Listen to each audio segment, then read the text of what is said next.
విశాఖ జిల్లాలో మందుబాబులు రెచ్చిపోతున్నారు. నిబంధనలను గాలికి వదిలేసిందే కాకుండా మేము అధికార పార్టీ నాయకులమంటూ ట్రాఫిక్ పోలీసులపై నోరు చేసుకున్నారు.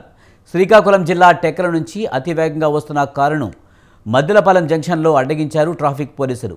దీంతో కారులో నుంచి దిగిన మందుబాబులు నానా హంగామా చేశారు. ఇక ఇదే అంశానికి సంబంధించి మరింత సమాచారం మా ప్రతినిధి ప్రదీప్ అందిస్తారు.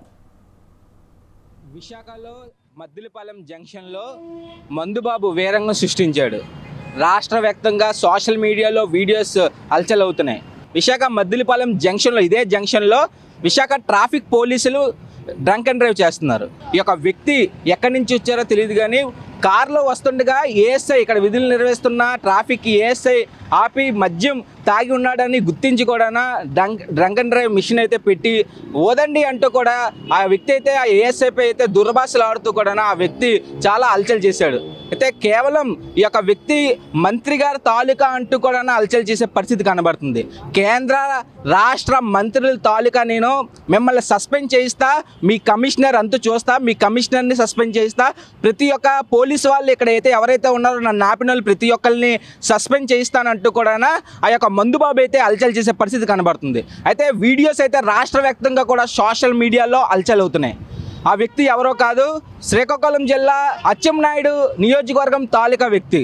కేవలం రాష్ట్ర మంత్రి అచ్చెన్నాయుడు పేరున అట్లాగే కేంద్ర మంత్రి రామ్మోహన్ నాయుడు పేరు, వీళ్ళిద్దరు పేరు వాడుకొని కూడా అర్ధరాత్రి విధులు నిర్వహిస్తున్న ట్రాఫిక్ పోలీసుల్ని, లా అండ్ ఆర్డర్ పోలీసుల్ని అయితే ఎదిరించి దురభాషలు ఆడుతూ కూడా మీ అంతు చూస్తాను, నన్నే ఆపుతారా అంటూ కూడా మద్యం మత్తులో ఫుల్గా తాగేసిన మద్యం మత్తులో అయితే కేవలం ఆ వ్యక్తి అయితే డ్యూటీలో ఉన్న పోలీసులను దురభాష ఆడుతూ మిమ్మల్ని సస్పెండ్ చేస్తా, విశాఖపట్నం పోలీస్ కమిషనర్ని అలాగే విధులు నిర్వహిస్తున్న పోలీసులను అందరినీ కూడా వీఆర్కి కానీ సస్పెండ్లు కానీ చేస్తారంటూ కూడా ఒక వ్యక్తి, సామాన్యుడైన వ్యక్తి అయితే పోలీసులు బెదిరించినప్పటికీ కూడా పోలీసులు అయితే 10 నిమిషాలు మౌనం పాటించారు. అయితే పోలీసులు ఎట్లాగైనా సరే వాళ్ళ డ్యూటీ అయితే వాళ్ళు నిర్వహించే పరిస్థితి కనబడింది. ఆ వ్యక్తికి డ్రంక్ అండ్ డ్రైవ్ చేశారు. అయితే 160 పైగా ఆ వ్యక్తికి అయితే రీడింగ్ వచ్చింది. అయితే ఒకేసారి ఆ వ్యక్తికి లైసెన్స్ కూడా లేదు.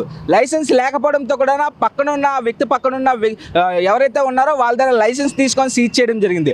పోలీసులు మాత్రం ఈ వ్యక్తి ఎంతగానే బెదిరిస్తున్నా సరే కేంద్ర రాష్ట్ర మంత్రి తాలూకు అన్ని మంత్రులు నా వెనకాల ఉన్నారంటూ కూడా పోలీసులను ఎంతగానో బెదిరిస్తున్నా పోలీసులు 10 నిమిషాలు మౌనం పాటించారే కానీ వాళ్ళ విధులను మాత్రం మర్చిపోకుండా కూడా కేవలం చాలా కమిషనర్ ఇచ్చిన ఆదేశాల మేరకు కూడా స్ట్రిక్ట్గా కూడా వాళ్ళ డ్యూటీ వాళ్ళు నిర్వహించారు. అయితే రాష్ట్రంలో కూటమి ప్రభుత్వం రాగానే కూడా సీఎం చంద్రబాబు నాయుడు కానీ డిప్యూటీ సీఎం పవన్ కళ్యాణ్ కూడా ఒక ప్రెస్ నోట్ అయితే రిలీజ్ చేయడం జరిగింది. ఎవరైనా సరే ప్రభుత్వ పేరు చెప్పుకొని ఇష్టాసరంగా బయటన మాత్రం విచ్చలవిడిగా కూడా ఏదైనా సరే చేసినా సరే వాళ్ళపై చర్యలు తీసుకుంటామంటూ కూడా గతం నుంచి కూడా ముఖ్యమంత్రి కానీ డిప్యూటీ ముఖ్యమంత్రి కూడా ఇద్దరు కూడా చెప్పే పరిస్థితి కనబడుతుంది. అయినా సరే వీళ్ళ వెనకాల ఉన్న అనుచరులు మాత్రం ఇష్టాసరంగా మా ప్రభుత్వం అంటూ కూడా అధికారులపైన అలాగే ప్రజలపై కూడా తిరగబడే పరిస్థితి కనబడుతుంది. ఇప్పటికైనా సరే ప్రభుత్వంలో ఎట్లాంటి సన్నివేశాలు ఏవైతే వస్తున్నాయో సోషల్ మీడియాలో ఎక్కువ హల్చల్ అవుతున్న నేపథ్యంలో కూడా ఎట్లాంటి వ్యక్తులు అయితే చర్యలు తీసుకోవాలి, కేసులు కట్టాలంటూ కూడా విశాఖ ప్రజలు కోరుతున్నారు. అయితే మొన్నే మద్యం మత్తులో డ్యూటీలో ఉన్న కానిస్టేబుల్ చెయ్యి ఎరగొట్టిన మద్యం మత్తుగా కేటిగాడికి అయితే కొద్ది రోజుల కిందటే పోలీసులు అయితే కఠినమైన చర్యలు తీసుకున్నారు. కొద్ది రోజులు మరొక ముందే కూడా కేంద్ర రాష్ట్ర మంత్రుల పేర్లు చెప్పుకొని విచ్చలవిడిగా రెచ్చిపోయి కూడా పోలీసులను అయితే ఇష్టాసారంగా దురభాష ఆడుతూ కూడా సస్పెండ్ చేయిస్తానంటూ కూడా సామాన్యుడు అయితే చెప్పడం అయితే జరుగుతుంది. అయితే అచ్చెన్నాయుడు పేరు ముఖ్యంగా ఈ యొక్క వీడియోల్లో వాడడం జరిగింది. అచ్చెన్నాయుడు పేరు అట్లాగే కేంద్ర మంత్రి రామ్మోహన్ నాయుడు పేరు కూడా వాడి కూడా పోలీసుల్ని భయపెట్టాలని చూశారు. పోలీసులు మాత్రం ఎక్కడ వెనక తగ్గకుండా కూడా వాళ్ళ డ్యూటీ వాళ్ళు చేసి కూడా ఆ యొక్క వ్యక్తి లైసెన్స్ అయితే సీజ్ చేయడం జరిగింది.